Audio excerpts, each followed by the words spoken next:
Howdy, and welcome to another episode of Adult Onset Horsemanship. I'm your host, Daniel Dolphin.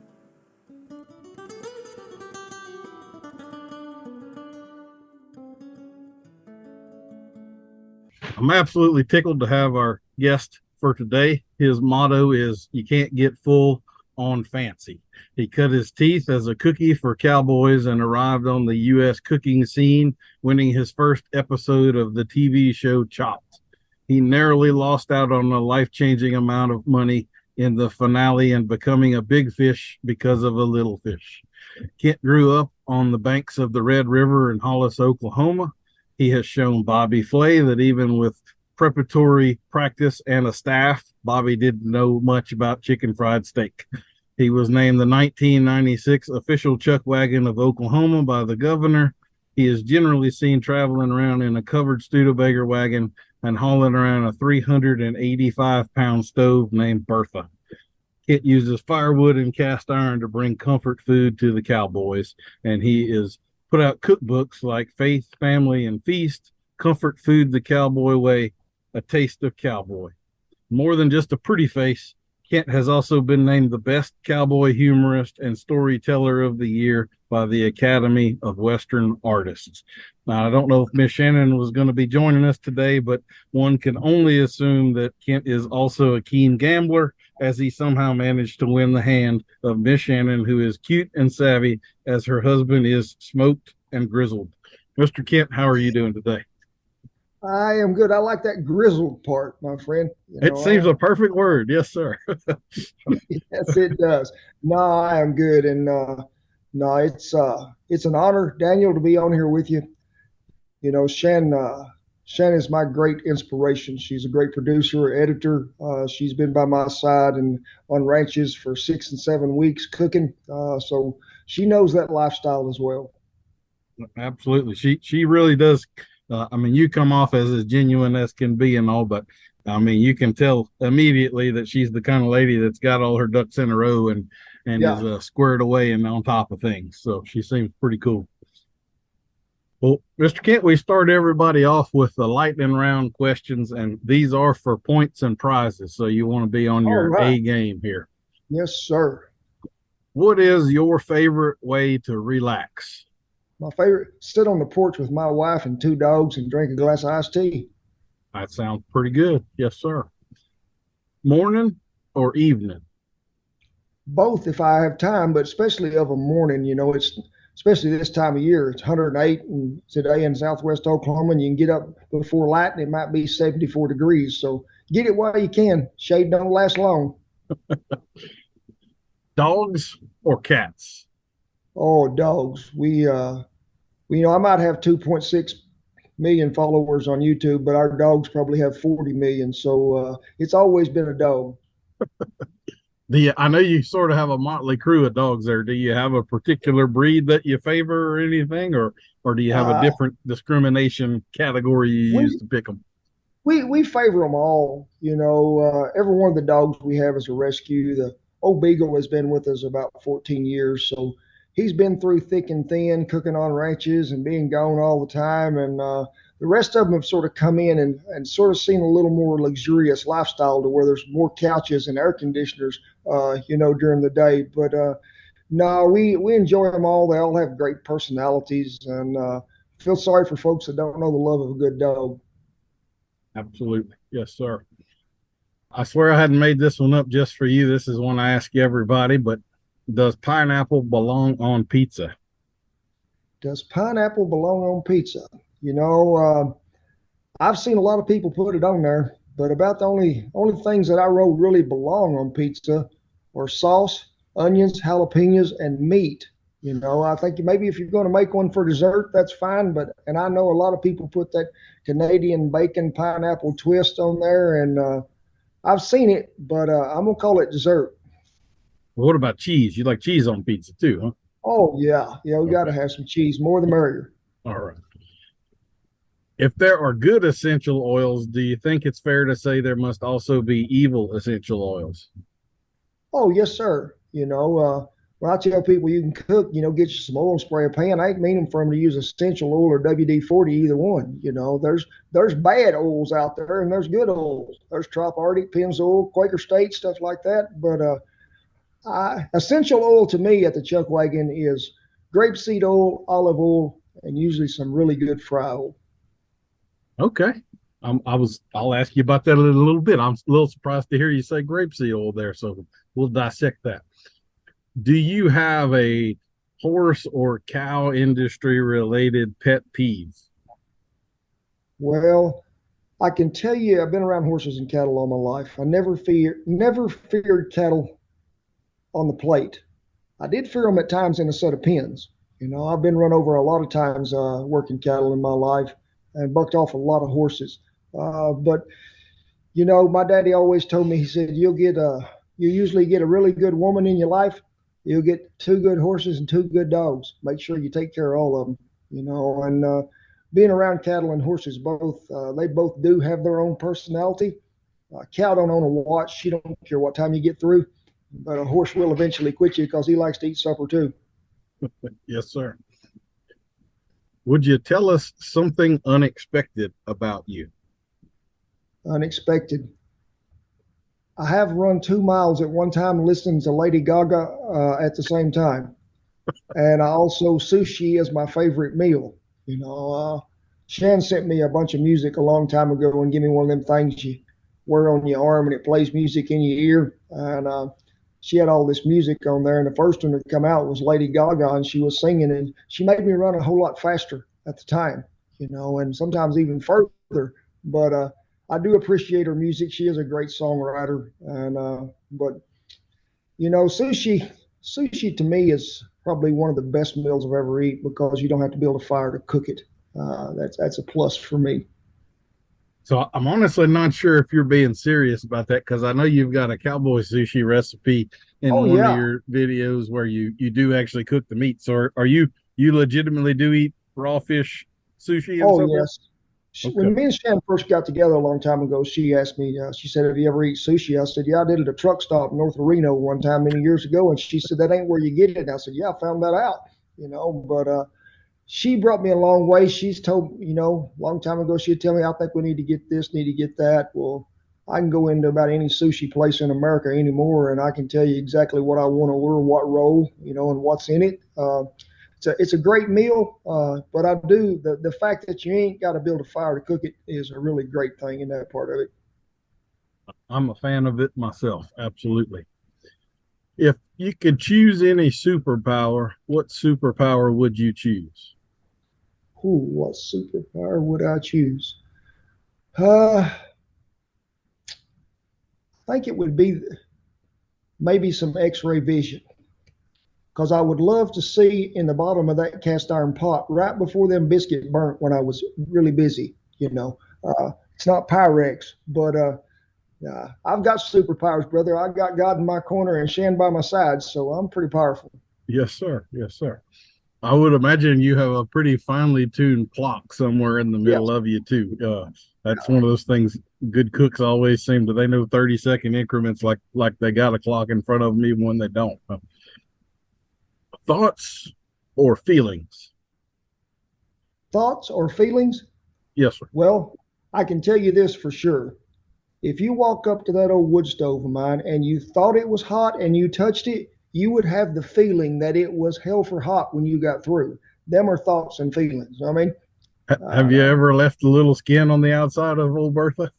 oh yeah, my fingerprints don't work no more. They've all been burned off so many times. But she'll greet you. In the wintertime, I'm glad to see her. In the summer, she'll punish you if she gets a chance.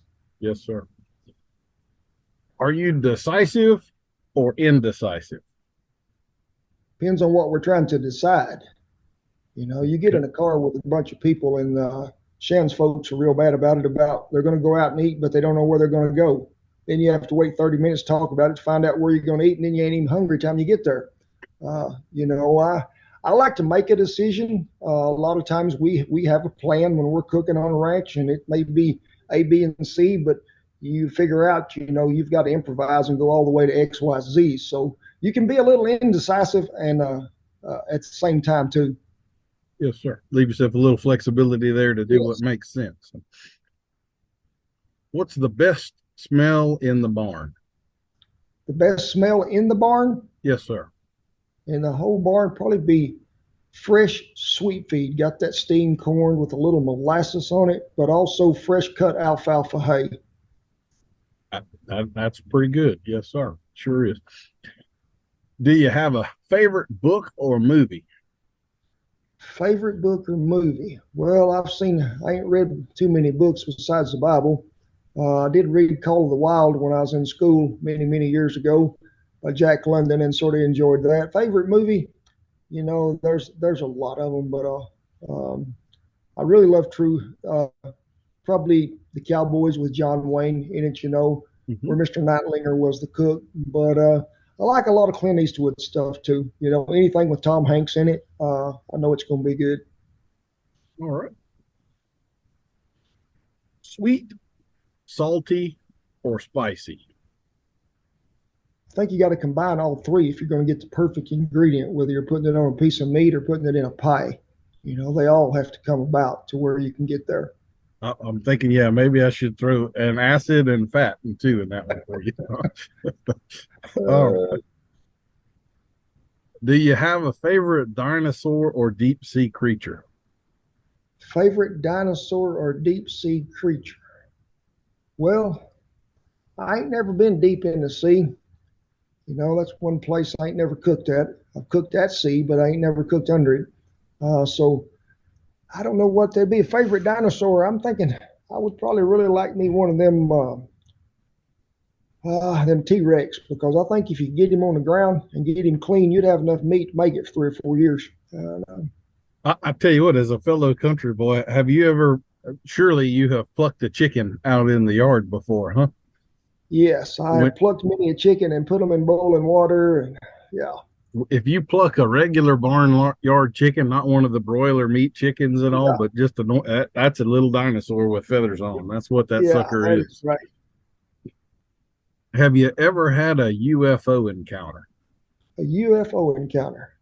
Yeah, we was on a ranch many, many years ago, and I seen an old man get bucked off so hard and so high that when he come to back by us on the backside, somebody said, "Is that one of them UFOs?" I said, "No, that's Howard. He just don't ride good no more." But I've been in places, Daniel. I have, 300, 400,000 acres where there's not electricity in sight and it's dark.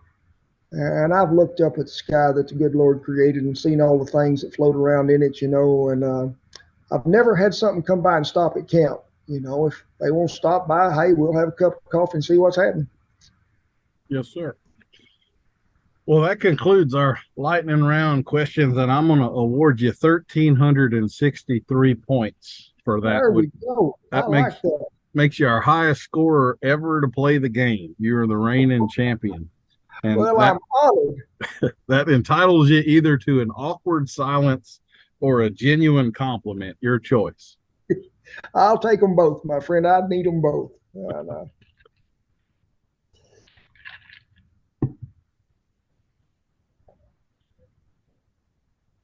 All right. I love the awkward silences. Those are my favorite. So, for a genuine compliment, I have to say that I always love when you come across people that sort of over deliver on what you might expect when you first meet them, and you have this oh shucks sort of persona to you, but it's very obvious you're a highly intelligent guy with a lot of experience and way more layers to you than what you might present with at first. And I really have to say that the sense of humor that you deliver everything with, I can't tell you how much I'm looking forward to this conversation, because I know there's just going to be one-liners coming in here left and right, and I'm like a hog at a trough for all of that stuff. So I really appreciate you coming on, and I certainly appreciate your sense of humor and you being an ambassador for the cowboy world out there. We unfortunately have a few that might not show us in the best light, so it's always good to have some out there that really do. So thank you for that. Well, thank you, sir. I am honored to be here. Would you give us sort of the 30,000-foot view of what it is that you do in the world? All right. I'm I'm a Chuck Wagon cook, um, and we fed cowboys forever. Before that, I fed elk hunters in the Gila Wilderness, for about 6 seasons. It was the same as cooking on a Chuck Wagon. You just packed it in on a mule, but it's a totally different beast because you're cooking at altitude. A lot of people that are cooking at sea level don't know that how much difference there is at cooking at 9,000 foot. Bread don't rise, beans don't boil. You have to figure them things out because nobody taught me to cook or bake in a Dutch oven, and it was always trial and error. But we've cooked on a lot of ranches through the years, and that's something that I won't give up. But also, we love our YouTube. We have a great YouTube following, and we try to shoot maybe 2 to 3 videos a week. Shan edits them, and we just have a great family out there. That's what we call them because we try to connect with folks. We want them to know that we're more than just a cooking show. We're a show about life as well. I try to be a steward of the land. I try to be a great husband. And that's all I can ask for every day if the good Lord will give me air one more day. I tell you, there's one compliment I got to give y'all on that too. Most people have no clue how hard it is to capture good audio outside. And I've seen tons of your videos, and it looks like y'all have a steady 40-mile-an-hour wind out there, and you can't ever hear it. And how y'all make that happen is absolutely beyond me, but y'all make it happen. We have good mics. They're called Rode mics, and then we'll put a windsock on the one that I wear, and because you never know what the weather's going to do. When you're cooking in Mother Nature's kitchen, she'll throw something at you every time, and sometimes it looks really good. Shannon will say, I didn't know the wind was blowing that hard till I got to watching the video, and I said, yeah, it was howling. Well, you opened the door a little bit a second ago on cooking in the elements and some of the differences that applies to you, and would you elaborate a little bit more on that? Like I know that changing types of wood dramatically changes the type of heat that you're going to get. If you're cooking on cold, wet ground, that's going to soak a whole bunch of the heat out. So how do you sort of adjust to those sorts of things, and what are you looking for as your potential problems when you're trying to cook? Well, I've been in -20 and I've cooked in 117. I prefer -20 every day because I can put enough wood in that old stove, But you've got to figure out, especially if you're cooking in really cold conditions, hardwood is your best friend. You don't want some softwood that's people been dragging up some pine or something like that because sure, it's going to make a little flame, but you don't have any heat. And we need something that's going to produce coals. So we go through a lot of hardwood on ranches. A lot of it's mesquite. Some of it is oak like that, but we got to have it and got to have a steady supply of it because you don't want to get halfway through cooking a meal and run out of coals. The ground is wet, or the ground's got snow. And if we're trying to bake something in a Dutch oven, I usually got that old propane torch with me or just get a shovel full of coals and I'll lay out there on the ground first where I'm going to cook to where I can either thaw out what's on there or dry it up, one of the two. And that way I'm not losing so much heat as I'm trying to cook. Cast iron, you never preheat a piece of cast iron unless you're going to sear a piece of meat. But I do keep it as warm as I can when it's down below freezing because cast will crack on you if it's shot from one extreme to the other. And I've seen it so cold where a 30-gallon water barrel would freeze solid, and I'd stand up there on the wagon and I'd chip ice out of it to make coffee of a morning. And I've seen it so hot to where you think, hey, we don't even need no wood in that stove today. We can fry all the eggs we want to on it. But there's always elements there that come about. The wind blowing 40 miles an hour, and if you're baking something in a Dutch oven, well, then you've created a furnace and a microwave, with the extra winds that's there. So it's a whole lot different than standing in a kitchen and stirring a pot. I'll tell you that. Yes, sir. Do you ever use things like I'm sure you've been to a bunch of Dutch oven gatherings and those sorts of things where they'll use like basically dog food dishes to hold their coals and things like that and keep it up. Do you ever, or would you consider that cheating? And do you go that route at times when you need to? Oh, I've been in places where I've had to use everything in the world. I've cooked in the bottom of a wheelbarrow because they didn't want me to burn the grass or be on a piece of sidewalk. You can put it on something, whatever it's got to be to get it by. But you learn to improvise. That's the biggest thing. Whatever comes along, whether it's wet wood, cold weather, dry weather, or people telling you no, you can't cook there. You're gonna have to cook over here. So you just get the job done because that's what you're supposed to do. Yes, at the end of the day, you got people to feed, Yeah, and your pride in it doesn't factor into the meal, does it? no, it You just doesn't. got to get it done. Um, so you talked a minute ago about the firewood and all, and I don't know how long it's been since you've done the Chuck Wagon on the ranch thing. If you're still doing that annually or less of it or what, but I would imagine that the logistics of that are pretty significant, making sure that the wood is hauled and you've got ice and water and the food brought in. And also, so how do you manage that sort of stuff? Like, I mean, I know you're feeding crews maybe 20, 30 people or something. That's not insignificant. So um how do y'all work that out? Which we got a ranch coming up next week we'll be on, but usually most ranches, if it's a significant stay of say more than 2 weeks, I'll make a menu and a grocery list and I'll send that to headquarters out there at the ranch, and the ranch wives will pick it up and it'll be there when I get there. But it's one of the deals to where the rancher knows wherever we're going, if we're going to have to move camp from one section of the ranch, there's a wood pile there. It's already in place. Um, we'll haul in what groceries we can take with us. Usually the last 3 to 5 days, depending on the weather. Somebody will restock us from headquarters as we need it to bring ice. A lot of the old camps I used to be in a long time ago, they were nearly plumb dry camps. I mean, you'd have a little water to make coffee, and I wash dishes, but there wasn't a lot to go around after that, or we'd dip it out of a windmill or something like that. But now they'll haul up, a 300 to 400 gallon tank, and they'll just follow us around wherever we need to go. So it's a whole lot handier. An old cookie had it going down the trail, but it's still the same methods and the same means. So to that end, do you find we talked about environmental factors? If you're going to different ranches and stuff, and you're using like water out of a windmill, that could change your mineral content and basically the flavor and character of your water pretty significantly. Do you And ever? your bowel movement. Yes, sir. I'm sure a little extra iron in there help Yes. everything out. Yeah. Uh, like I know when we're hauling horses around, sometimes you'll show up to a town 12 hours away, and all of a sudden your horse won't drink the water because it has Yeah. a mineral taste. So do you find that sort of stuff affects your cooking and all? In places you do. I've been in places where the water was so hard. Used a lot of jip water. Didn't want to, but that's all we had on tap. At the time, and I'd usually try to boil that water. Some of it I'd even salt a little if I needed, and some of it I'd put a little baking soda in it to lower that pH if I could do that. Before I was actually going to use it to cook a pot of beans in or something like that. But um, if you could find good stream water or good tank water that was pretty clean, I always thought that was some of the best water there was. Okay. Get some good spring water straight out of the Yeah. mountain or something. Yes, absolutely.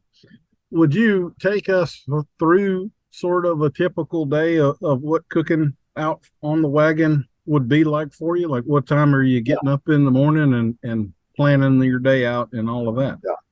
Yeah. We like I said, we make a menu and a grocery list, and you add 3 days to it because Mother Nature's in control. You may have to stay longer than you wanted, but depending on fall or spring. In the spring, there everybody's calved and you're branding more cattle, but in the fall you're weaning a lot of cattle, depending on countryside too. From east to west, north to south. But usually most days in the spring would start around 2:15, 2:30 every morning, and me and Shannon go over, light that lantern, build a fire. First things on coffee. Me or her one be making bread. Then you go to frying meat, whether you're having bacon, eggs, sausage, pancakes, gravy, biscuits, whatever you got, or where you're having hash browns and sourdough pancakes. There's always something to do. Breakfast was usually served between 4:30 and 5. But bread's got to rise, so that was usually the one reason you were getting up a little ahead of time. But always told people too, you get up at 2:30 in the morning, ain't nobody messed the day up yet. It's dark, it's quiet. The night creatures are still out there singing to you, so it's really a good deal. Cowboys are right out, pretty close to light. They'll be gone, wash dishes, get things sort of lined up. They say a noon meal, but like I told you before, Cal don't on a watch. She don't care. It could be 11:30, it could be 2:30. Most of the time, it's pretty much around 12:30. They're pretty cordial. If they can be, and we'll fix a meal there. We have homemade bread 3 times a day. We have homemade dessert twice a day. A lot of times on a noon meal, especially if it's hotter weather, Cowboys eat less, just like anybody else would that's got to go back out there in it and work. So there is some lighter casserole, something like that.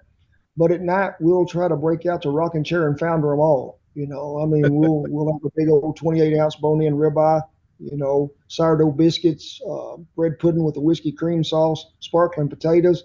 And them boys is wanting a recliner when they get through. And that's what we're supposed to do. You brought up the whiskey cream sauce. This is one of those questions I was not sure whether I was going to ask you or not, but I know it used to be, at least in some areas, that all those old cowboys started off every morning with a shot of whiskey before they saddled up and everything.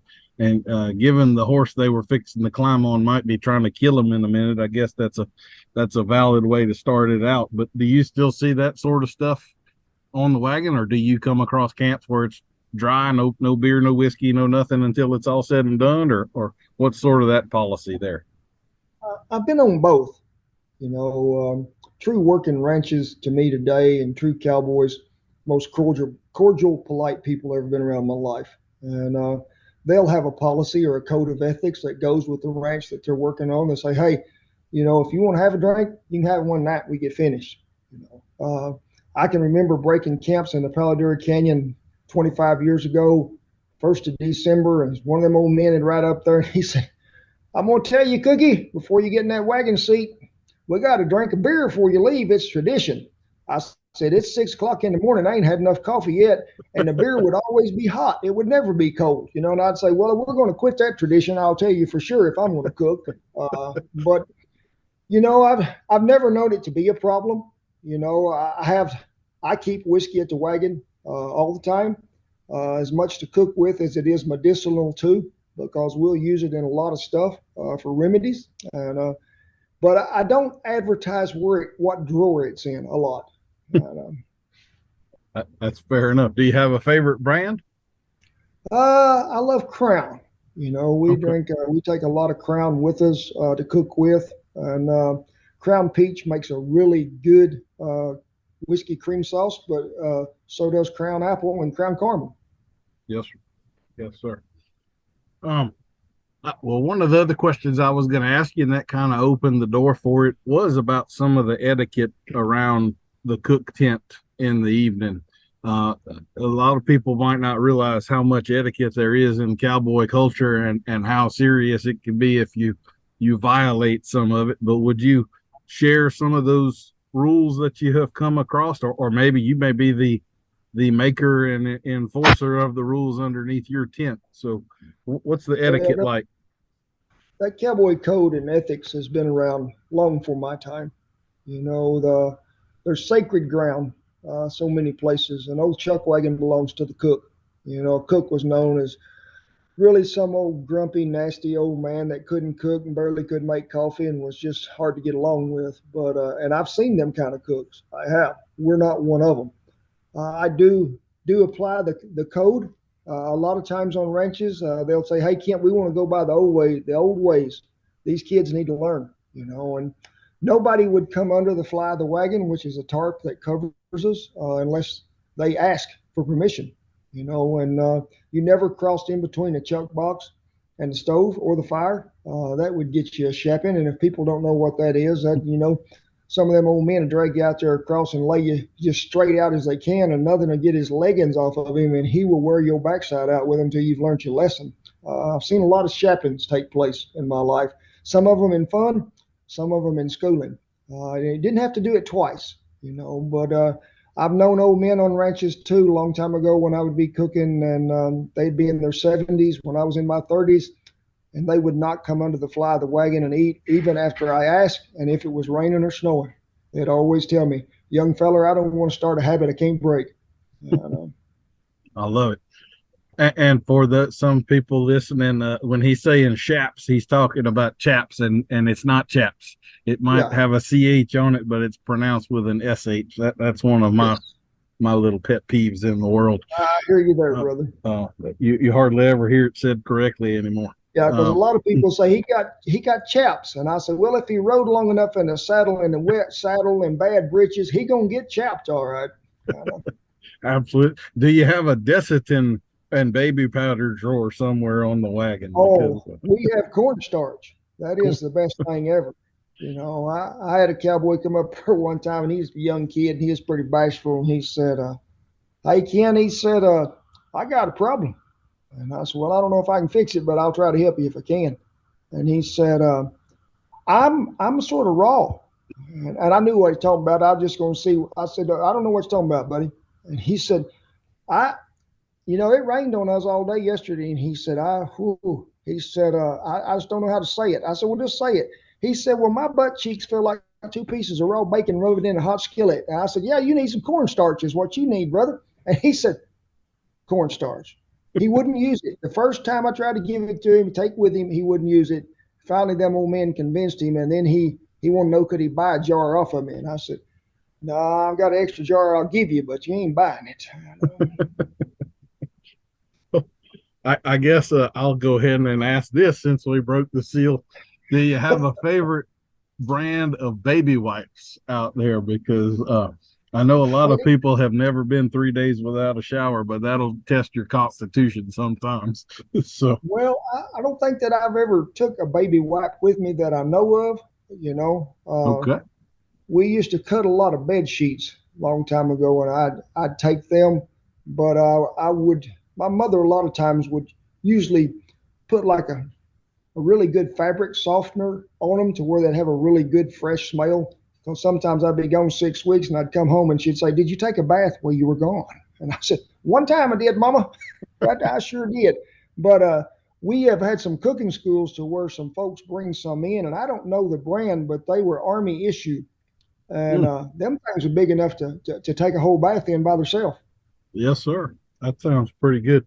I've Yeah. done a lot of hiking and camping and that kind of stuff. And let me tell you, it may not seem real masculine on day one, but eventually you break in Oh, and yeah, you go for it. I take a bath nearly every night on the wagon or a shower.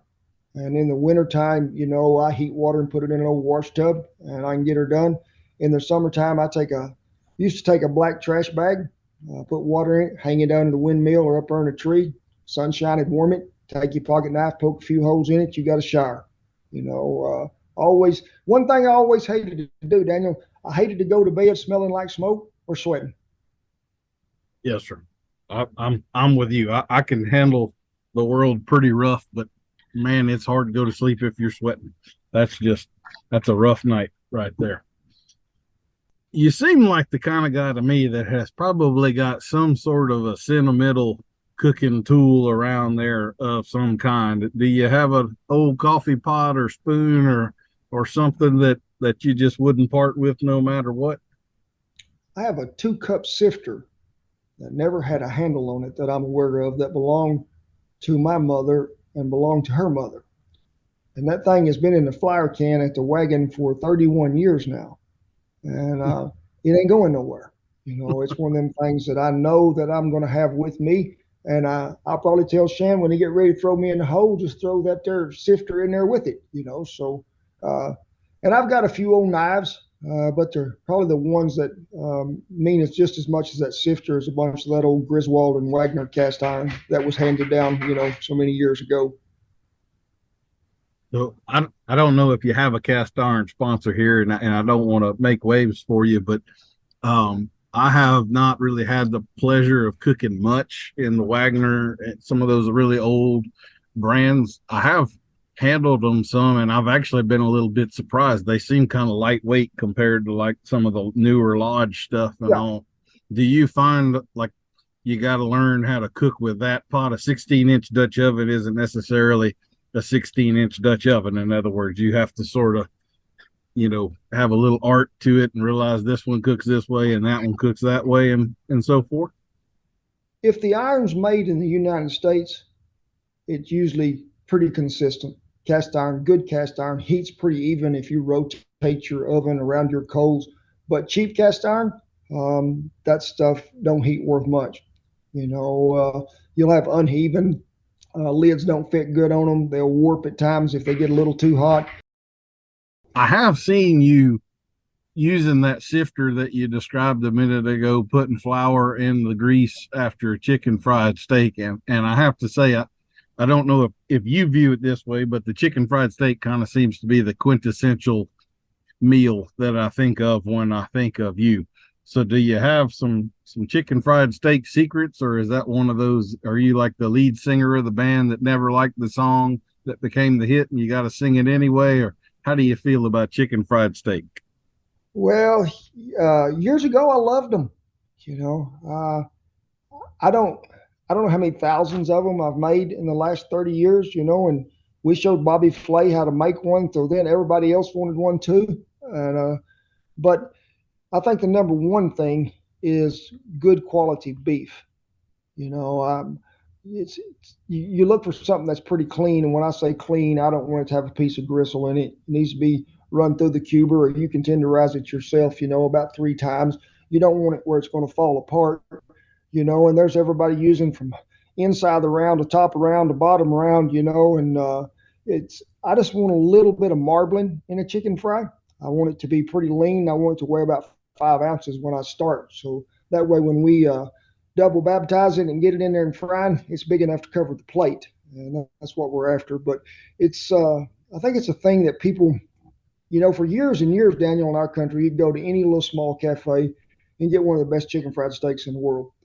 You can go in some of them places now, and I guarantee you there's a lot of them that if you could read on the package, it'd say soybean meal.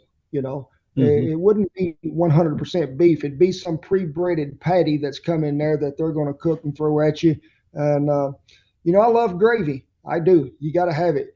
But when you have to cover something up with gravy to hide the taste, that's not the best chicken fried steak. Yes, and some of the places the gravy is like the jelly or something instead of Yeah. a real Yeah. gravy too. Yes, sir. That's a. I'm from South Louisiana, and down here, if you ask somebody about a gravy, then they're automatically talking about a brown gravy.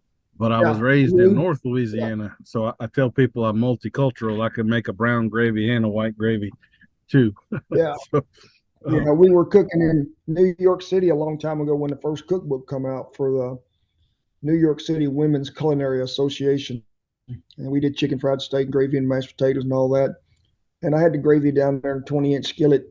And one of them stopped and asked me, said, "What's the white sauce?" And I said, "What are you talking about, ma'am?" She said, "The white sauce down there on the end." I said, "Ma'am, that's gravy." And she said, "Gravy?" I said, "Yes, ma'am." She said, "What do you do with it?" I said, "You put it on everything you got, ma'am. Put it in your purse, put it in your pocket." I said, "You got to have gravy." And she said, "There's not such thing as white gravy. There is brown gravy." I said, "Ma'am, you ain't lived long enough yet, darling." I said, "One of these days," I said, "after you taste this, you're going to be wanting the recipe." I said, "Because there is white gravy, red eye gravy, brown gravy." I have to say when I watch some of the cooking shows and all it, and especially it seems to be with turkey when they do the Thanksgiving Yeah, dinner and they come out with this very very light brown beige and they run it through a strainer and all that just looks like something I don't want any part of. There's yeah, nothing gravy like about that to me whatsoever. I know I'm gonna have to put salt in it when they get done. I mean, yeah.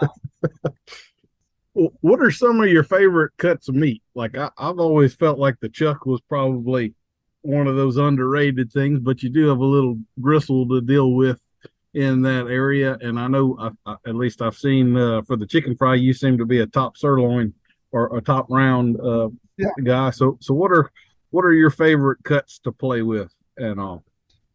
I like them all. Anything. I went from the tongue to the tail, and I've consumed some of every part of it. But you know, I a lot of people ain't going to see it because you don't see it at the butcher much, and that's a good chuck eye steak that comes off the top of that chuck roll, up there. But I do love a ribeye, a fillet. You know, they are plenty good. I do like a hanger steak. Ain't gonna see many of them in our country because the butcher will take them home if he gets a chance. But something I think that's really got a lot of flavor that we didn't have in our country for a long time, Daniel, because nobody ever cut it. They just ground it, and that was tri-tip. Mm-hmm. You just didn't see it down here, but there's a great flavor there. But I don't know that there is a bad cut of beef. I was going to ask you about one. My family raises and shows Brahma cows. That's what the Yeah. boys do. And a couple of years ago at the National Brahma Show in Texarkana, they served us Brahma hump as sort of our banquet dinner. Have you ever had that? No, I have not. I've seen people cooking it, but I've never got to eat it. I don't know if it's stewed down, cut and fried down, stir fry. I don't know. I want to say this was pretty similar to a brisket, and it had kind of the same long, stringy strands Yeah, in it. It was very, very beefy and very fatty. I mean, they could have served as brisket and told us it was hump for all yeah, I know. It was very, yeah. very similar, but I definitely would say if you get the chance, try some. I It was I pretty darn will. good. I will try that. Uh, Plus, if there's not a whole lot of cowboys that would flinch at finally getting to eat one of those Brahma cows they've had to fix fence behind for years and years and years. I'm poking a little fun at my wife right now. She's giving me one of those dirty looks. She and I Uh, have different experiences with Brahma cattle. uh, well, why don't we talk a little bit about some of your other gear? So the world famous Bertha, and I know you're now uh, you've got a deal where they're kind of manufacturing some stoves for you by your design. Would you tell us a little bit, like, where did Bertha come from? Did you just find her behind a shed one day and started using her, or is that something you made or had made, or what? There's a friend of mine down by Dickens, Texas. He had made two, and I seen one of them because I had been over a fire a lot in my life, and with the wind blowing, watched the gravy get covered in sand, grasshoppers, whatever's floating by. And I'm thinking, I'm tired of standing. I mean, sitting on my knees. And I seen this old stove, and I said, "Hey, I need you to make me one of them." And he did. Um, Brought it home, and it was the grandest thing ever, Daniel. It was. And I'd loaded it for probably about 2 years. And at that particular time, that Bertha weighed 345 pounds. Didn't have a bottom in it. And I would tell Shan later, I said, that stove's heavy. And I said, I never loaded that hole that I cooked in. And she said, yeah, but what's worth it? And it's really nice to be at the right height to cook, but Mm-hmm. also in our country, being in so many drought conditions, is to have a controlled fire to where you've got it locked up. You're not worried about catching 100,000 acres on fire every time you go out there. But it is a great tool. It's got three eyes in it, that'll come out. They'll fit a Dutch oven, different sizes, smoke tight, but the whole top will come off of it, and you put an expanded metal grate up there. On the old one now, we have just regular nickel grates that go in there that fit on the new Berthas. And the new Bertha, it actually does have a bottom and has wheels on it, which makes it pretty handy. It does. Are the new ones as heavy as the old one, or did you sort of go with thinner metal and so forth? No, they're a little bit heavier. Oh, They'll weigh okay. about 385 with the bottom in it, and they're they're made Hasty Bake Grill Company up here in Tulsa, and they do a great job on them. So do they come apart? Like, I mean, are you actually having to pick up 385 pounds, or can you take the two sides off and so forth, or Well, what? it's got some warming trays that flip up on each side that are sort of like shelves, but the rest of it, it's there. You ain't taking it apart. It's gonna And make a man of you. yeah, but the new ones with the wheels, you can load with ramps. One person can load it, which I loaded and unloaded that other one forever by myself. People would ask when you gonna quit, and I said when I can't load it no more, I'll leave it here. Uh, Fair enough. How about your wagon? 1876 Studebaker. It's I found it on a ranch down south Spur, Texas. It was in fairly decent shape when we got it. We had to work on it a little more, and it's been thousands upon thousands of miles on a trailer, but a lot of miles pulled by a team too. And we redid it, I guess, last year from start to finish. Wheels were all right, but we redid everything else. It was sort of a labor of love. Took a lot longer than I thought it was because we was having to do something in between every day you worked on it. So it is the first Meals on Wheels ever invented. That's perfect. Yes, sir. Well, this is a horsemanship podcast at the end of the day. So, would you tell us a little bit about some of the teams and all that you've had? Y'all are actually driving it place to place, and what's the horse part of that like? Do you typically drive the wagon yourself, or do the ranch provides the teams and a driver? Or how does that tend to work? Well, I've seen it pulled by mules. I've seen it pulled by horses. And one of the best teams that I believe I ever got to drive in my life, besides the ones that I owned for a while, was a team of white Persians. They were on the Bale Ranch out there, and Mick and Minnie, and you could trust them with your life. And we come down through some old country, that was pretty bad at times. And when you're having to ride that brake constantly on that wagon to keep that double tree from hitting them in the hocks, them horses would pick up a foot and just plant it. I would trust them with anything I ever pulled in my life, and it's a good team makes a lot of difference. It's just, to me, it's just as important as a good cook, because if you're going to tear it up before you get there, it ain't much sense in having it, but there is some really good teams of horses out there, and old Mick and Minnie were probably two of the best I ever drove in my life.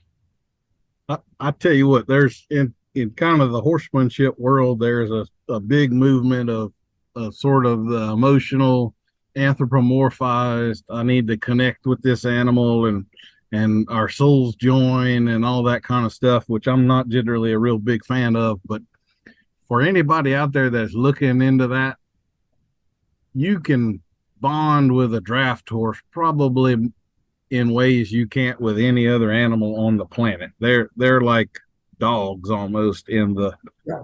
the closeness you can get with them, and people tend to be intimidated by them because they're so darn big, but they really are the gentle giants. And I haven't known tons of them, but dadgum, I could probably name every single one I've ever been around. That they left a little mark on me somewhere. Yeah. They're highly unappreciated. Yeah, they're great animals. They trusted me to not put them in a bind, and I trusted them to not let us get in one after I got. Yes, sir. Well, Mr. Kent, I think we have reached the point where we need to acknowledge our sponsor for this episode. And this is one of those oddities because normally I'm reaching out to the guest and then trying to find a sponsor to fit them. And I actually had a sponsor that came to me and said, "We want you to interview this guy and we want to sponsor the episode." So I don't know if there's a little beef there with y'all or what exactly, but this episode of the Adult Horsemanship Podcast is sponsored by the Seahorse Sardine Company.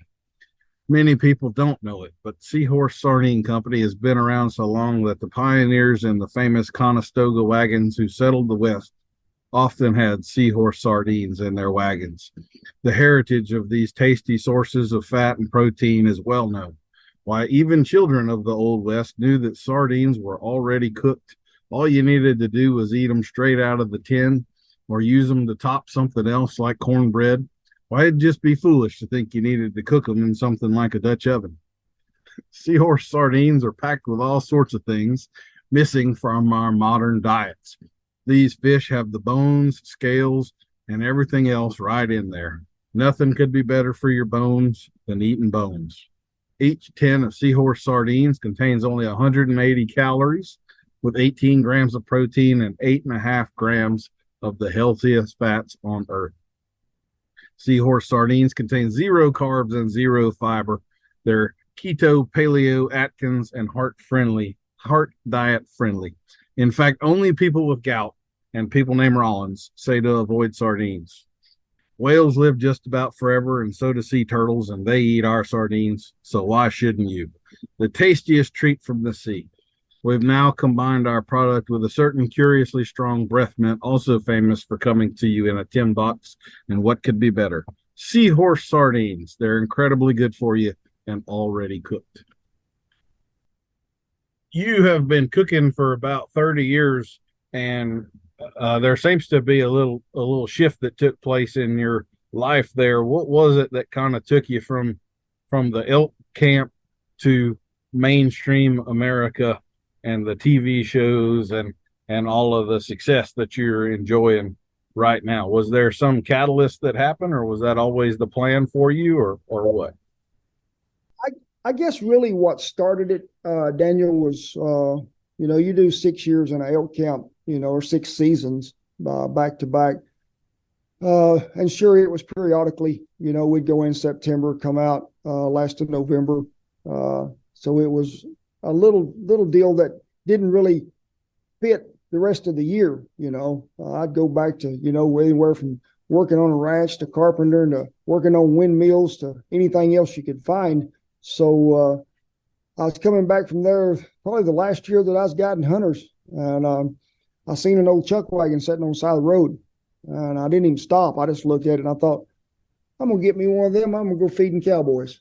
That's something I ought to do. I'm a pretty good cook, I think. And cowboys respected me because I'd been on both sides of the fire, so it was pretty easy for me to get in the door.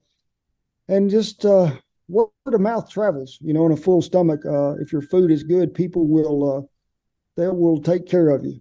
And you went to cooking for weddings, bar mitzvahs, birthdays, honeymoons, everything in the world you could think of. And then next thing you know, TV's calling, and I think the thing that TV really admired about us more than anything else is we weren't reality, we were real. Mm-hmm. And we weren't going to change no matter what day it was or what the conditions were. It was going to be the same day after day. And that's what we still try to do with YouTube today is we're just going to be who we are. Don't be something you can't be.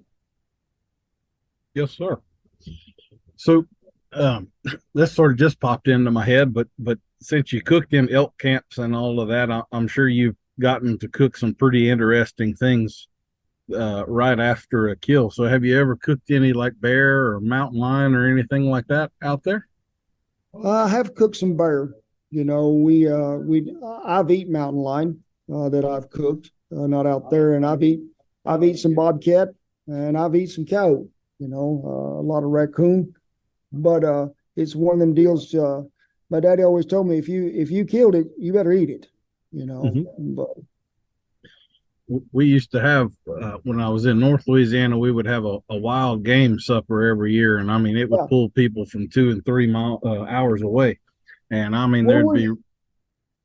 Where were you at northern Louisiana, Daniel? I was in Lake Providence, right in the very northeast corner of the state, and then this was in Eudora, Arkansas, right across the state line was where we would do the cooking. And I had a friend of mine that helped me cook for quite some time. He was from Ruston, Louisiana. So I went to college in Ruston. Yes, sir. Who was that? Tony Osborne. I don't believe I know him, but there's a lot of characters up there in North Louisiana. I could see you fitting right in. Yes, sir. Yeah, good people.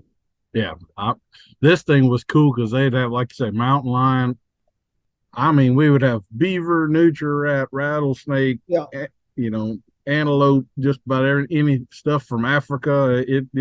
You could, eat just about anything you could possibly imagine to want to eat over there, and it was all pretty good and pretty interesting. And I think that's a great way for kids to be raised. We got a whole bunch of them that don't eat anything but macaroni and cheese and chicken nuggets. Yeah. And you need to be hungry enough to try some things like that from time to time, I think.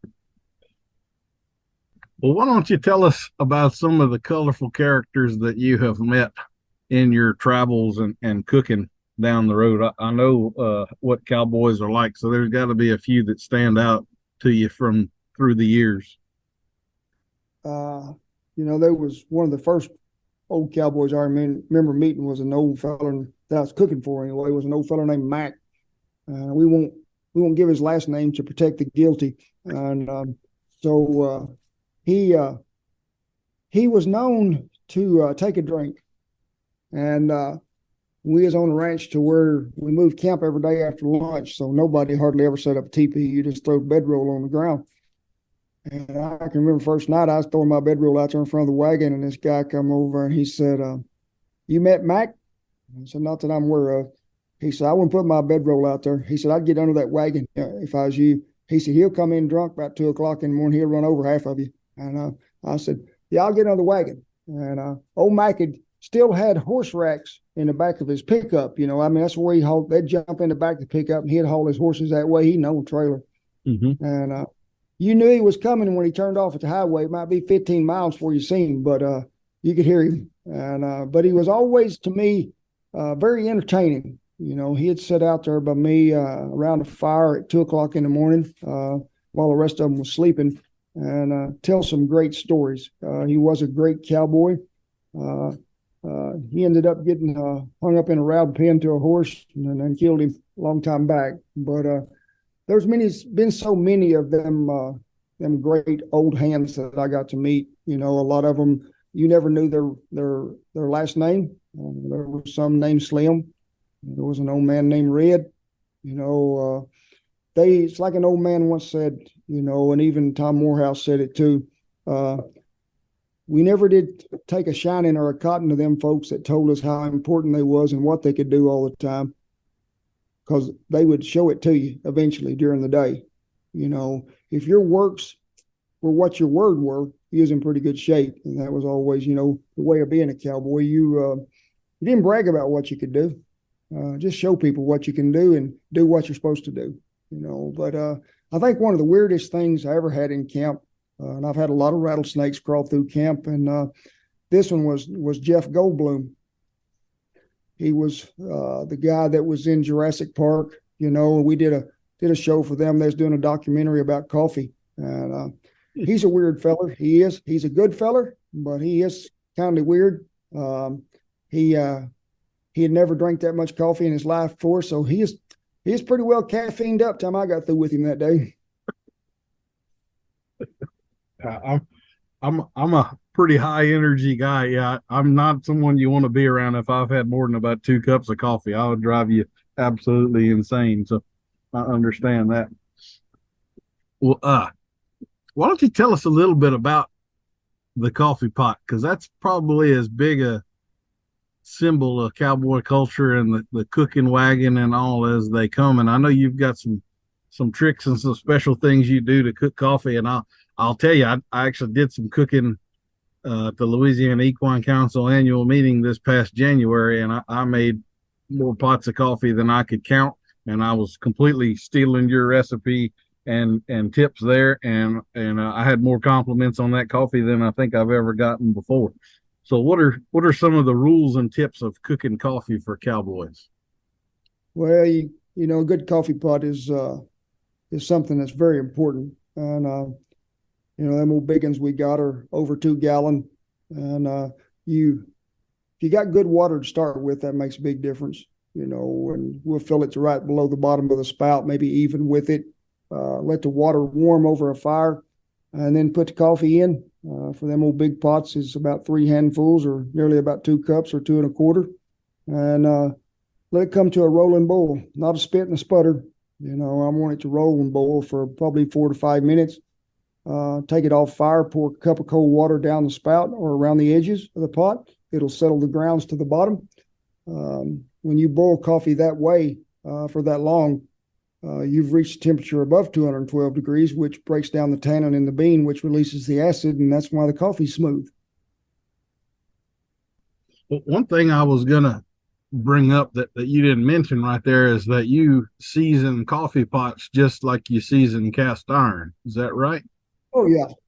So yeah, I mean, you get an old coffee pot, or you find a coffee pot at a junk store or something. I always tell people, you know, them old enamel pots, tell them you ain't stealing it, but take it outside and take the lid off of it and hold it up to the sun, see if it's got any pinholes in it, you know, because if they're used, they could sure be some in there. But if that pot's clean, ain't never had coffee made in it, I'll usually make a batch in there that's probably 3 times as strong as I normally would coffee. And I'm not drinking it. I'm just going to make it and boil it, let it cool, reboil it again, redo it again, because I want that pot to be seasoned on the inside very well.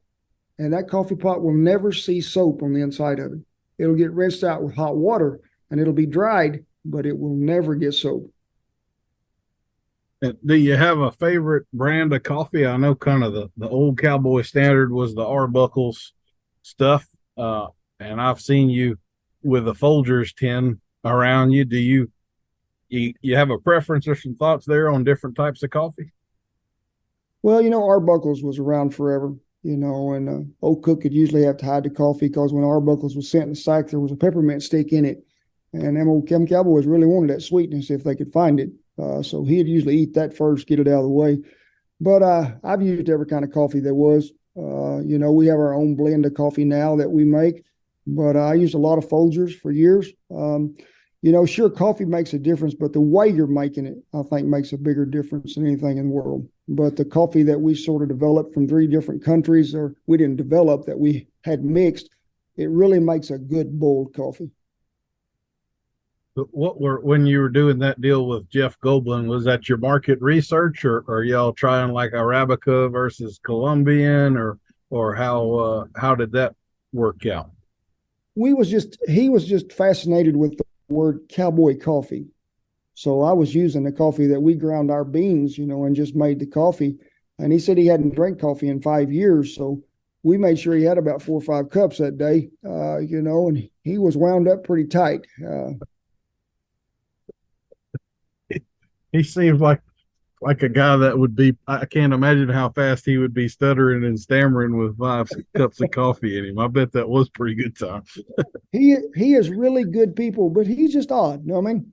Well, some of the best people are, absolutely. I don't think anybody described me as normal, and you might be on that list too. But the I'm trick is not to normal. be weird in a good way. Absolutely. Um. Well, you have now with your wife, Miss Shannon, built sort of this cowboy cooking empire. So why don't you tell us? You have coffee, and you got Bertha stoves that you're making. What are some of the other products and the cookbooks, and sort of give us the lay of the land of what y'all are doing there? For years and years, I had 2 seasonings that I made some 35 years ago, and that was our mesquite and our original. Now we have sure added to that as times went by. We have 3 cookbooks out. The first one was A Taste of Cowboy. The second one was Faith, Family, and the Feast. And the other one is the new one that just come out this last March is Comfort Food the Cowboy Way. We have a great rib rub, a barbecue sauce. We have taco seasoning, chili seasoning. We're just fixing to start launching a bunch of new product that we're partnering up with a fresh chili company out there in Hatch, New Mexico. But also we have hash knives, we have mesquite spatulas, aprons, we have trivets, stuff you use to cook with a Dutch oven. We'll try to get you to cooking wherever you're at, but we do sell a lot of coffee too, and it's something that we think everybody needs in their house. Oh, plus Bertha, and we have a new smoker too, a roughneck smoker that we help manufacture or design. So we got you covered from building a fire all the way to eating it. You're gonna have to wash your own dishes. Are you selling shovels with holes in them yet, or you got to make your own one of those still? Well, I've had a lot of people want them, but them things is hard to ship. You can't really get them in a box. And I've had people give me one when I was places and want me to take it on an airplane, to take it home. And I said, I don't think they're going to let me through the airport with that. And Well, what about lid lifters? I have to say that if you're going to do very much Dutch oven cooking, that becomes one of the most important tools in your toolbox right there, and they can make your life easy or frustrate the heck out of you. yeah, Do you have yeah. some thoughts on those? There is some bad ones out there. We're in the process of having one made just like we want, and it'll be something when you grab a hold to handle it will stay there. It ain't gonna fall off. You ain't gonna dump ashes in your cobbler. So people keep an eye on that website. They'll be there one of these days. Have you ever lowered yourself to the point of using any of these heat-proof gloves? Oh, I've had some gloves that they said was heat proof, but after you get them hot enough, they're hot too. Yes, A lid lifter and a tide is a pretty good claw hammer. It'll yes. hook right under that lid and go. I broke down and got myself a pair of those gloves maybe a year ago, and I have to say that has been a game changer for me. Yeah. But like you say, you can't sit there and hold hot stuff indefinitely. It will eventually soak through to you, but you got a good 20 seconds or something where you can hold just about whatever you want to with them. What would be some of your favorite things to cook? So are you Like I guess beans would be one of those perennial things in there. Do you like to cook big chunks of meat, roasts and stews and things like that, or more? I don't know how the timing might play out there. I would imagine biscuits has got to be one of those things that's kind of always around. Um, what are some of your perennial favorites? We've already talked about chicken fried steak a little bit, and but what would be some other meals or some other items there? I've made a lot of biscuits in my life from 8 years old, and but I still love a good biscuit. Shan makes a great yeast roll, but we make a really good what we just call a buttery biscuit. There's no rise time in it. It's pretty quick. I like to use it a lot when you're at a higher altitude because it will always get the job done. But I love a side dish. Our sparkling potatoes, which has got Sprite in them, and bacon, jalapenos, and garlic, always go good. Who doesn't love a good pot of beans? I do a lot of beans. I like beans and rice. I've got a lot of Southwest flair in my cooking from a lot of old Mexican cooks that I was around during elk hunting season and stuff. But I love a dessert. Cobblers, pies, cakes, fudge. Anything you can cook in a regular oven in the house, we can cook in a Dutch oven outside. And we've done flan, we've done a little everything. And I do have a sweet tooth. If I can sort of ease up there and rob something before Shan slams my fingers in the lid, I'm in pretty good shape. It is a real treat out when you're in the wilderness doing something like that to get a peach cobbler or a blueberry cream cheese tart. I have to say that was one I've made. I couldn't begin to tell you how many peach cobbler dump cakes, but then on one of your videos I had seen your blueberries and cream cheese deal, and that is really something. It really is. Just a brilliant combination of things to put together, and keeps it pretty easy and simple where you can haul it to those places and still get it done. So absolutely. Well, you do a cooking school also. Do you still have that rolling? No, sir. Okay. We don't have it anymore. COVID got it the last two times we did have it, and we just hadn't started back yet. Well, that's fair enough, and it looks like we may be having another curiously timed round of COVID coming back into the country right now, too. Just in time to get an election all messed up again, or I guess depending on what side you're on, maybe not messed up. But anyway, all right. Well, how about Chuck Wagon type competitions? I would imagine you're not doing any of those anymore. But was there a time like when you were named Chuck Wagon of the Year for Oklahoma and all? Was there a time when you were doing those sorts of things?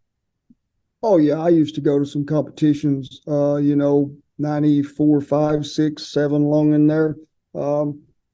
And back then it was sort of like a family reunion. There's a lot of old ranch cooks there, and a lot of people just starting out.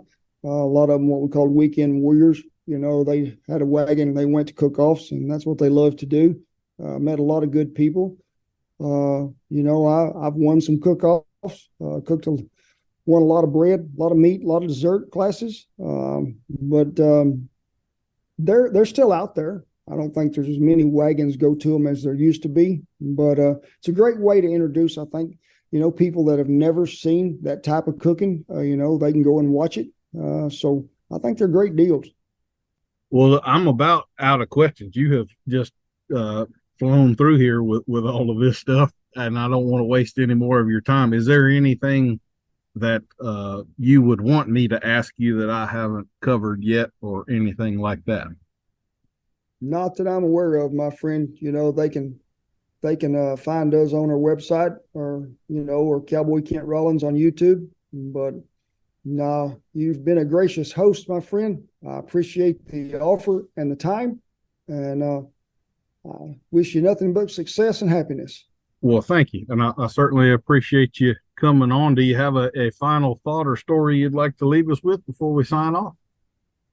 Well, you've always heard people, they'll tell you something that will send you away, or give you something. And all I can tell you is don't put up with wet wood and burnt biscuits all your life. There's better things in life besides wet wood and burnt biscuits. And a lot of that is maybe a good cup of coffee, a dip of snuff, a beautiful woman, a sunrise, sunset. But if you're afraid you're going to burn them biscuits, don't cook them. Just go to McDonald's and get one and we'll be in good shape. But no, I've burnt my share of food, Daniel, I have. But wet wood and burnt biscuits has always been hard on me. Life They is should short. make a country song out of that. You know it? That would be pretty good. Yes, we could get that red-headed fellow with the beard that just hit the scene. He could probably do that justice. Yes, sir. Certainly could. But I appreciate it, my friend. Yes, sir. Thank you. It's been a pleasure chatting with you. All right. You have a good day. Yes, sir. You too. Thank you much. We'll see you next week for another episode of Adult Onset Horsemanship. I've been your host, Daniel Dolphin.